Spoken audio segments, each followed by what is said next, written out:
तो स्वागत आप सभी का इस खास शो में। भारत के प्रधानमंत्री नरेंद्र मोदी और बांग्लादेश के अंतरिम प्रधानमंत्री मोहम्मद यूनुस के बीच थाईलैंड की राजधानी बैंकॉक में मुलाकात हुई। पिछले साल पड़ोसी मुल्क में हुए तख्तापलट के बाद यह पहला मौका है जब पीएम मोदी और मोहम्मद यूनुस की ये मुलाकात हुई है। ये मीटिंग करीब 40 मिनट तक चली। इस मुलाकात के दौरान बांग्लादेश में अल्पसंख्यकों पर अत्याचार, लोकतांत्रिक चुनाव और आपसी व्यापार जैसे कई मुद्दों पर बात हुई। खबरों के मुताबिक पीएम मोदी ने बांग्लादेश की सरकार के मुखिया को पीएम वहां के हालात पर खरी खरी भी सुनाई।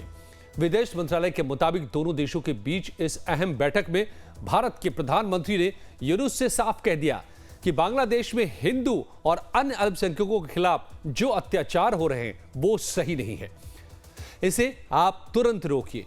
पीएम मोदी ने अल्पसंख्यकों के खिलाफ हो रहे अत्याचार पर गंभीर चिंता व्यक्त की। मोदी ने कहा कि मुझे उम्मीद है कि जल्द ही आप इसका समाधान करेंगे। पीएम मोदी ने इस बैठक में जल्द चुनाव कराने को लेकर भी अपनी सोच जाहिर की। आप विदेश सचिव विक्रम मिश्री का वो बयान सुनिए जिससे काफी हद तक साफ हो जाएगा कि मुलाकात के दौरान भारत के तेवर कैसे रहे। माइनॉरिटीज की, अल्पसंख्यकों की जो वहाँ पे हालत है और इस विषय को लेके बातचीत में जो दोनों लीडर्स के बीच में हुई, जैसा मैंने अपने रिमार्क्स में कहा, प्रधानमंत्री जी ने इस मुद्दे को खुल के सामने रखा। इसके बारे में हमारी गहरी चिंता उन्होंने जताई और इसका असर जो बाकी समाज पे होता है उसके बारे में प्रोफेसर यूनुस को अवगत कराया। चुनाव का सवाल है। देखिए,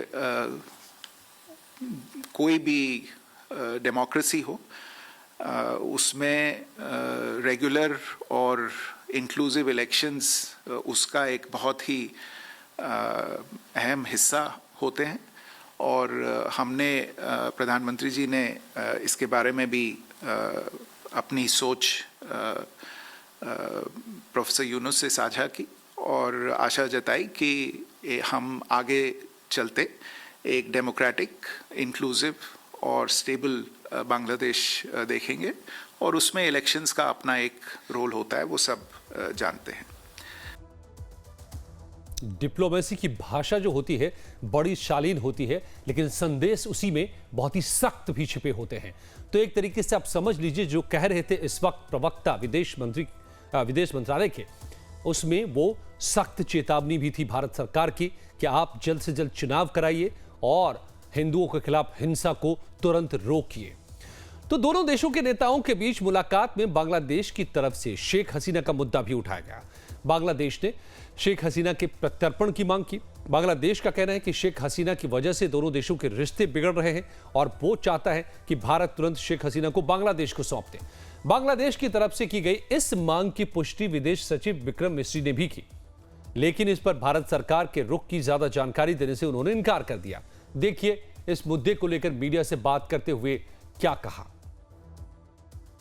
देखिए, जहां तक शेख हसीना का सवाल है और उनके सिलसिले में जो बांग्लादेश की ओर से एक निवेदन आया है, मैं इसके बारे में इसके बारे में बातचीत हुई थी और जो हमारे स्पोक्स पर्सन हैं उन्होंने पहले ही इसके बारे में आपको अवगत किया है कि हमारे पास इस मुद्दे पे एक निवेदन आया है। इस समय इस विषय पे कुछ और कहना मेरे लिए उचित नहीं होगा।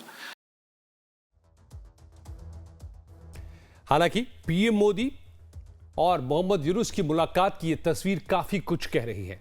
साफ झलक रहा है कि दूरी मिटाने की भी कोशिश हो रही है, मगर मन की कम दूरियां अभी पूरी तरह मिटी नहीं हैं। दोनों देशों के रिश्तों में तल्खी के बीच ये बैठक हुई है। मोहम्मद यूनुस ने जो खलिश पैदा की उसकी तपिश मोदी से मुलाकात में भी साफ दिखी। आमतौर पर पीएम मोदी बेतकल्लुफी से विदेशी नेताओं के साथ मिलते हैं, उन्हें गले लगाते हैं और इस दौरान गर्मजोशी साफ दिखती है, लेकिन इस मुलाकात के दौरान उनकी बॉडी लैंग्वेज कुछ और ही मैसेज दे रही थी। तो भारत बांग्लादेश के रिश्तों पर इन दिनों बर्फ जमी है। दोनों देशों के रिश्ते तल्ख हैं। ऐसे वक्त में पीएम मोदी और मोहम्मद यूनुस की मुलाकात से हलचल बढ़ी है। मुलाकात को लेकर बांग्लादेश काफी उत्सुक था। उसने भारत से द्विपक्षीय बैठक की गुहार भी लगाई थी, चिट्ठी भी लिखी थी। अमूमन पीएम मोदी जब किसी विदेशी नेता से मुलाकात करते हैं तो काफी गर्मजोशी से मिलते हैं, लेकिन मोहम्मद यूनुस के साथ बैठक के दौरान ये नहीं दिखी। मुलाकात में गर्मजोशी की जगह तेवर में सख्ती नजर आ रही थी।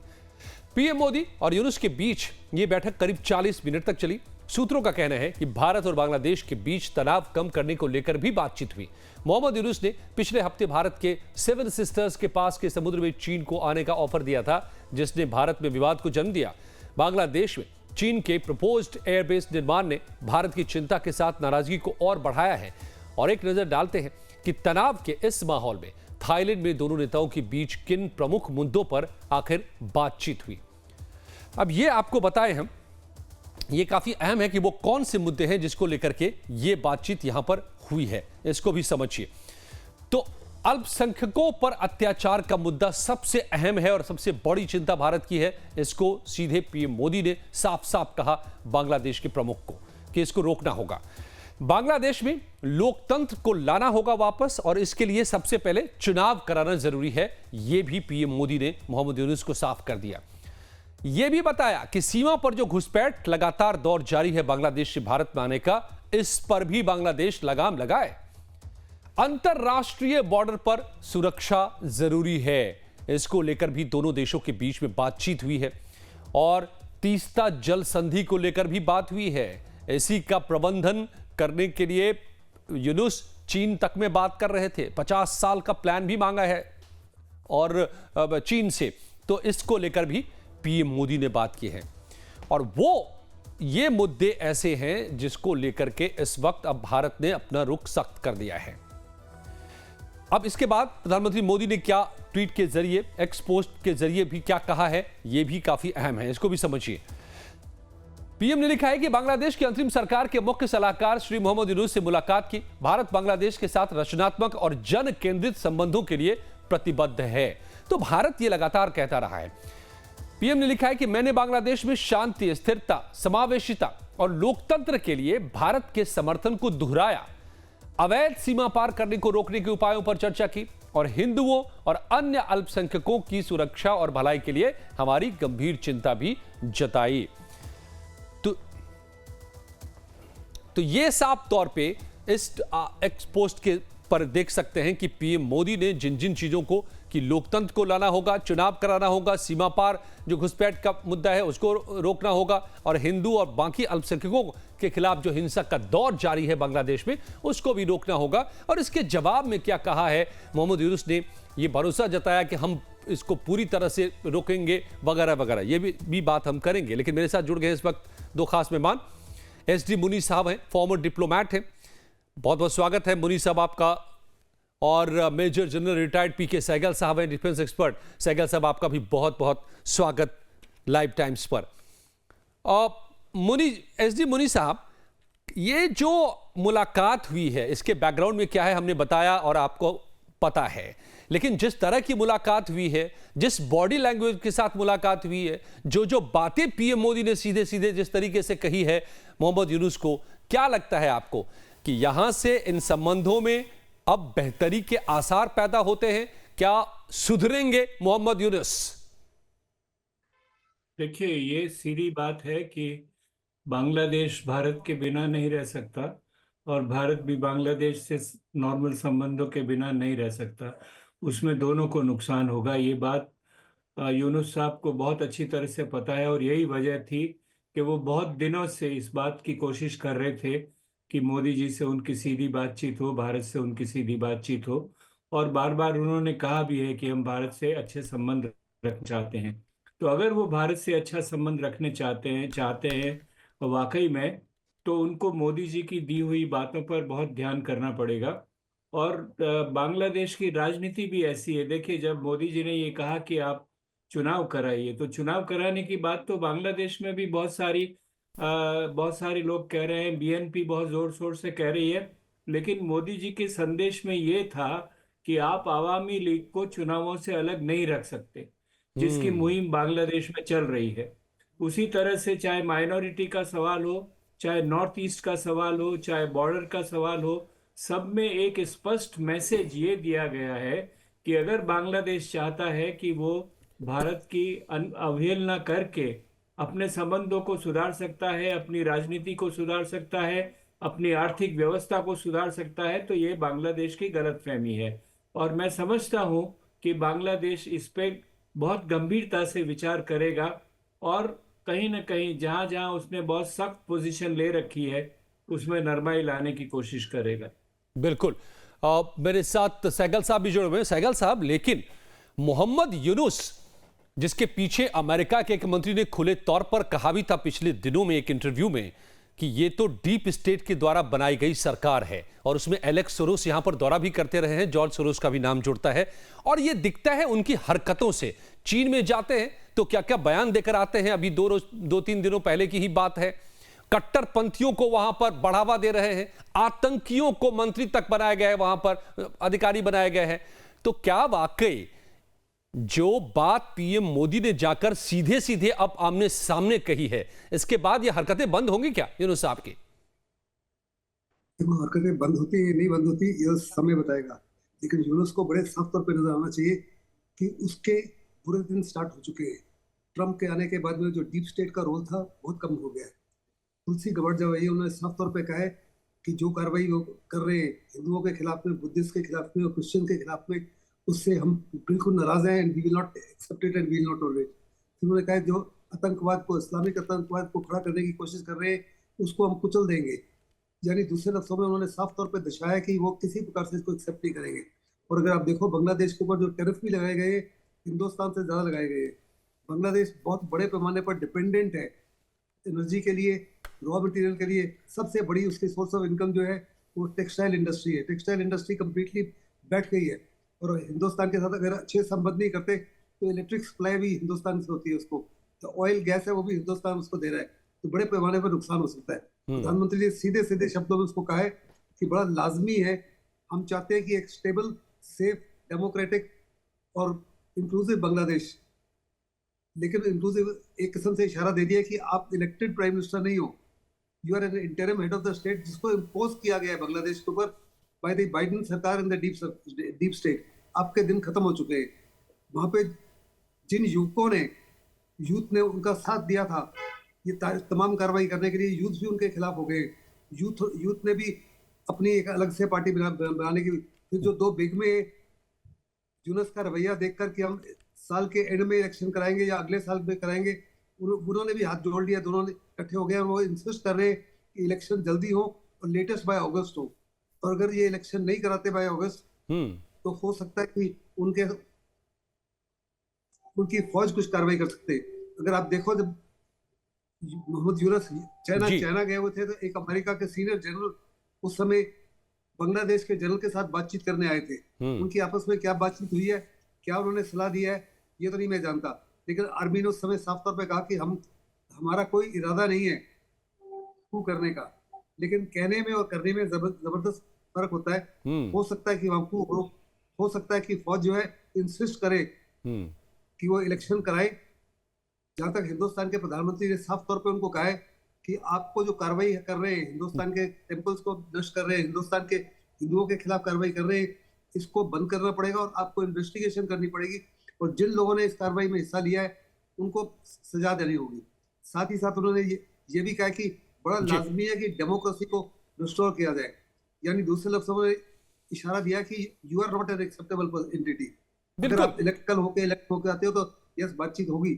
और ये कुछ दिनों पहले जी सहगल साहब, कुछ दिनों पहले इंडियन आर्मी चीफ ने भी कहा था कि कोई भी बात बांग्लादेश से होगी जब वहां पर इलेक्टेड गवर्नमेंट होगी, तो एक तरीके से खारिज ही कर दिया था। साफ कहा था उन्होंने कि आर्मी टू आर्मी कांटेक्ट हमारा अच्छा है, बट गवर्नमेंट से बातचीत तो तब होगी जब वहां पर चुनाव के द्वारा सरकार बनेगी। तो इस सब के बीच में यह भी है कि बांग्लादेश में तख्ता पलट के बाद जब से नई सरकार सत्ता में आई है उसके ज्यादातर कदम भारत विरोधी रहे हैं। शेख हसीना के मुल्क छोड़ने के बाद मोहम्मद यूनुस ने सत्ता संभाली तो भारत के साथ रिश्ते बिगड़ते चले गए। दूसरी तरफ पाकिस्तान और चीन के साथ उसके रिश्ते नई ऊंचाई छूने लगे। यही नहीं, पिछले दिनों अपनी चीन यात्रा के दौरान पूर्वोत्तर पर भारत विरोधी बयान दिया। देखिए एक नजर यूनुस भारत के खिलाफ क्या क्या कदम उठाते रहे हैं। चीन को एयरबेस के लिए न्योता दिया है, सेवन सिस्टर्स पर भड़काऊ बयान दिया है, सीमा पार घुसपैठ को बढ़ावा मिला है, पाकिस्तान से सीधा समुद्री व्यापार शुरू कर दिया है और भारत की अनदेखी भी हुई है। बांग्लादेश में निशाने पर हिंदू भी आए हैं। बात यही नहीं रुकी, पीएम मोदी की सलाह को जैसे बांग्लादेश अनसुनी करने पर तुला भी हुआ है। पीएम मोदी और मोहम्मद यूनुस की मुलाकात के बाद दोनों देशों के बयान में काफी अंतर दिख रहा है। लगता है जैसे बांग्लादेश अपने ही लोगों के से कुछ छिपाने की कोशिश भी कर रहा है। बानगी देखिए, भारत के विदेश मंत्रालय ने बताया कि पीएम मोदी ने बांग्लादेश में अल्पसंख्यकों खासकर हिंदुओं की सुरक्षा और संरक्षा पर भारत की चिंता जताई, जबकि बांग्लादेश की सरकार ने इस बारे में एक भी शब्द नहीं कहा। यह भी नहीं कहा कि अल्पसंख्यकों की सुरक्षा को लेकर के क्या बात हुई है या फिर उन्होंने क्या वादा किया है। तो दोनों देशों के बीच जो बयान जो आए हैं वो उसमें फर्क नजर आ रहा है इस मुलाकात के बाद, और यह अपने आप में बड़ा सवाल है। मुनीस साहब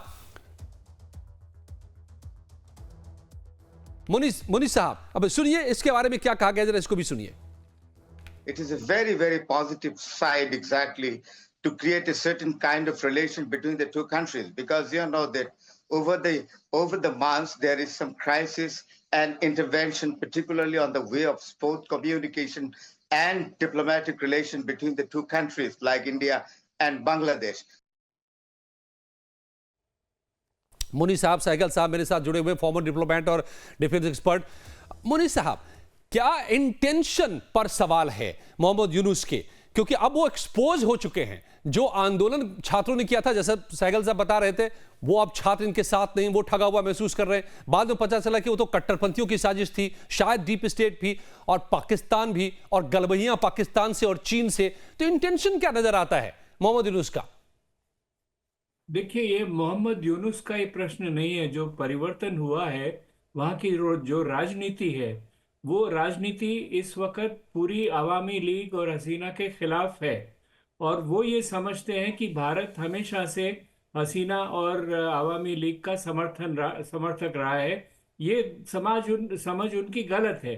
जो भारत समर्थन करता है वो ऐसे सरकार या ऐसी सत्ता बांग्लादेश में करेगा जो भारत के साथ मधुर संबंध, अच्छे संबंध बनाए रखना चाहते हैं।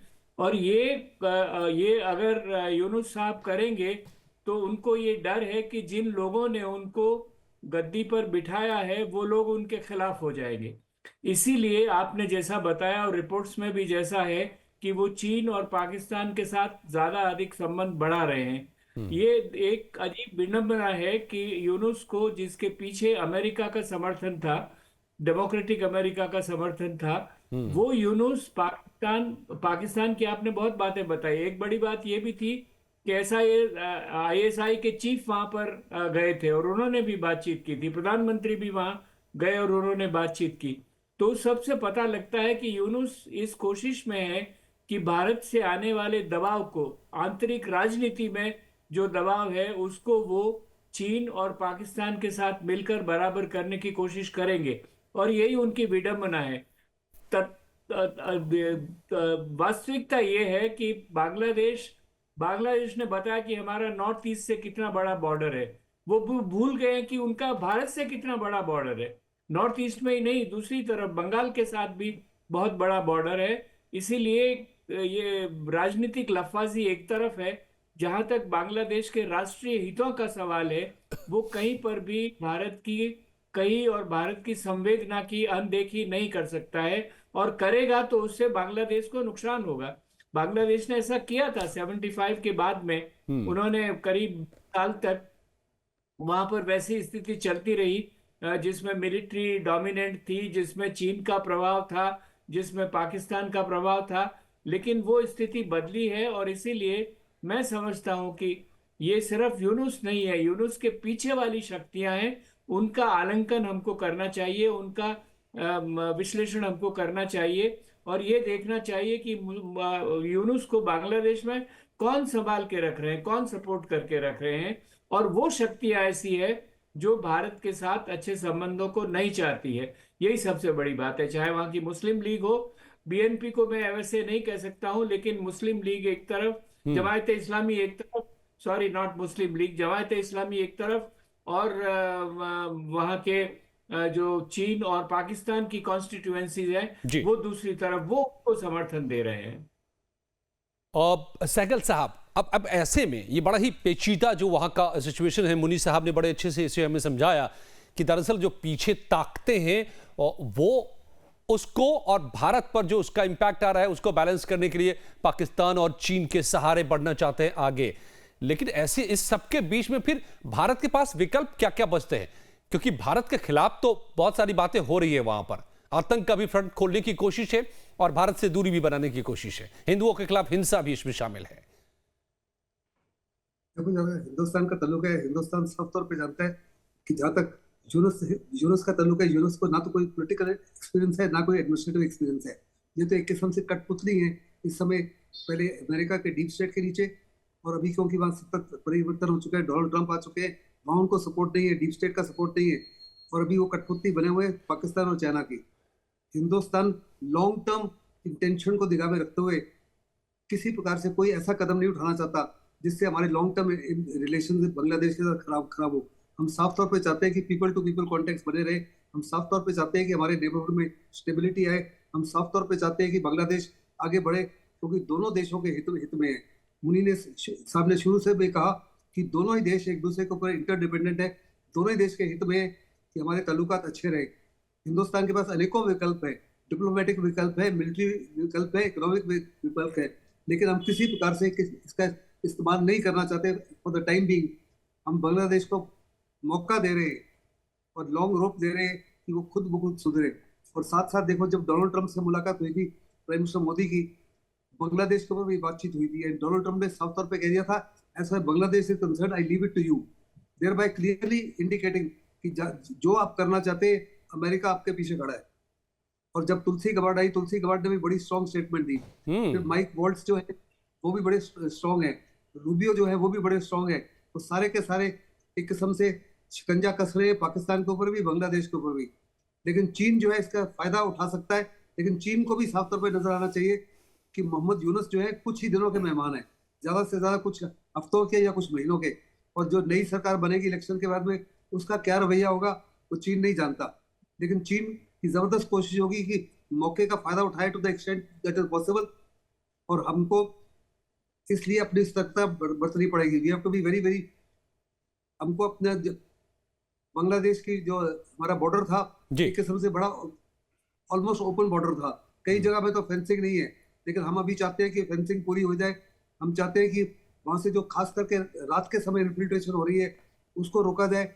हम नहीं चाहते कि बीएसएफ कुछ ऐसा कदम उठाए जिससे रिश्ते नाते और खराब हो जाए। अगर देखो, जब से बांग्लादेश बना है यूनुस जी के नीचे, जब से आए 4-5 महीने से हिंदुस्तान ने किसी प्रकार से कोई फायरिंग नहीं की जी। हम बड़े धैर्य से बड़ी कोशिश कर रहे हैं कि रिश्ते नाते जो है एक तरफा उनकी जबरदस्त कोशिश है कि पाकिस्तान और चीन के रुख को आगे बढ़ाया जाए, हिंदुस्तान को ज्यादा से ज्यादा नुकसान पहुंचाया जाए। ये सारा शॉर्ट टर्म विजन है, लॉन्ग टर्म हिंदुस्तान ये बड़ा सवाल अपने आप में, जो सहगल साहब आप जहां पर पहुंचे हैं, जहां बात को लाए हैं। और मुनी साहब, आपसे मैं इस पर और समझना चाहूंगा कि भारत लॉन्ग टर्म पर्सपेक्टिव्स को देखते हुए दोनों देशों के बीच जिस तरह का जियोपॉलिटिकल या फिर ज्योग्राफिकल कंडीशंस हैं, हम एक दूसरे के पड़ोसी हैं, तीन तरफ से घिरा हुआ है बांग्लादेश, लेकिन ऐसा लगता नहीं कि बांग्लादेश के भीतर इस वक्त जो भी सत्ता में बैठे हुए लोग हैं, मोहम्मद यूनुस या फिर उनके आसपास के लोग, उनको बांग्लादेश की भी चिंता हो, ऐसा नहीं लगता। वहां की इकोनॉमी धराशायी है, वहां बेरोजगारी बढ़ी है, वहां लॉ एंड ऑर्डर का प्रॉब्लम है, आर्मी बार बार नाराजगी जता रही है, लेकिन ये वहां की जो ताकतें हैं वो पीछे हटने को तैयार नहीं है। फिर ऐसे में भारत कब तक अपने आप को शांत बनाए रखेगा या अग्रेसिव स्टैंड से बचा पाएगा खुद को? नहीं, ऐसा नहीं है। देखिए, मैं ये मानता हूं कि बांग्लादेश में ऐसे कुछ रेडिकल सेक्शंस जरूर हैं, खासतौर से जमात इस्लामी वाले लोग जो भारत के साथ अच्छे संबंधों का पक्षपात नहीं करते हैं। लेकिन बीएनपी पूरी की पूरी ऐसी नहीं है। बीएनपी ये जानती है। और अगर मैं आपको एक एग्जांपल दूं कि यूनुस ने भी, अडानी ने जब कहा कि बिना पैसे दिए हम आपको बिजली सप्लाई नहीं करेंगे, जो हमारा पावर स्टेशन है उसको नहीं चलाएंगे, तो आखिर में यूनुस की सरकार भी और यूनुस का एडमिनिस्ट्रेशन भी अडानी की बात मानने पे राजी हुआ और वापस पावर का मसला शुरू हो गया। तो जो फूड का मसला है, चावल का एक्सपोर्ट यहाँ से होता है, एनर्जी सबसे बड़ी बात है, बॉर्डर सिक्योरिटी है, मैरीटाइम सिक्योरिटी है, इन सब को लेकर और असिस्टेंस के हिसाब से देखिए पिछले 10 सालों से भारत का जो इकोनॉमिक इन्वॉल्वमेंट बांग्लादेश में है वो बहुत इम्प्रेसिव और बहुत सब मुल्कों से ज्यादा महत्व रखता है। तो ऐसा नहीं है कि वहां की आर्थिक स्थिति चलाने वाले या ये राजनीतिक स्थिति चलाने वालों को ये होश नहीं है। तो खुद यूनुस तो अर्थशास्त्री है। अगर यूनुस कोशिश करेंगे कि भारत के साथ जो वाइटल फैक्टर्स हैं अपने संबंधों के उनको इग्नोर करें तो आखिर में बांग्लादेश की नाव डोलने लगेगी और वहां के लोग खड़े होंगे कि आप क्या कर रहे हैं इस देश के लिए, क्या कर रहे हैं। ये काफी अहम बात है और यही मैं अक्सर इस मंच से ये कहता रहा हूं कि ये बांग्लादेश की जनता को भी इस बात को देखना होगा और एहसास होगा कि आज न कल कि जो कुछ किया जा रहा है इस वक्त सत्ता में जो लोग बैठे हुए हैं वो खुद बांग्लादेश के हित में नहीं है। और बांग्लादेश और भारत का संबंध तो बहुत अच्छा रहा है, ये हर एक बांग्लादेशी जानता है, कोई नहीं भूला है कि 71 में क्या हुआ था। बहुत बहुत धन्यवाद। इतना ही वक्त था मेरे साथ पास मुनी साहब, सहगल साहब, आप दोनों का मेरे साथ जुड़ने के लिए बहुत बहुत शुक्रिया।